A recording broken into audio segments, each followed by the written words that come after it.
है ये length measuring instrument में। नेक्स्ट मेजरिंग इंस्ट्रूमेंट आपके मेजरिंग टेप है। इसकी जो टेप होती है या तो ये प्लास्टिक की बनी हुई होती है या नायलॉन की बनी हुई होती है या कपड़े की भी बनी हो सकती है। तो मेजरिंग टेप जो आपकी है इससे आप क्या मेजर करते हैं, आप लेंथ मेजर करते हैं। मीटर्स में भी कर सकते हैं और सेंटीमीटर्स में भी मेजर कर सकते हैं।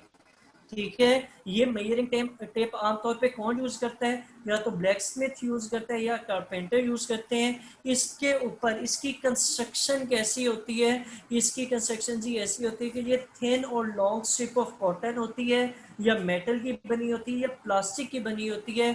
आमतौर पे जो मार्केट में अवेलेबल आपको आमतौर पे मिलते हैं वो 10 मीटर में भी मिल जाता है, 20 मीटर भी मिल जाता है, 50 मीटर और 100 मीटर लेंथ के भी जो है वो मेजरिंग टेप आपको इजीली मार्केट में मिल जाती है।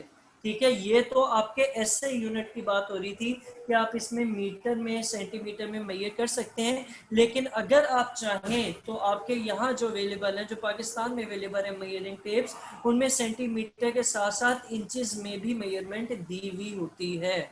सही है जी सही है। ठीक है। अच्छा, अब नेक्स्ट पे चलते हैं और देखते हैं नेक्स्ट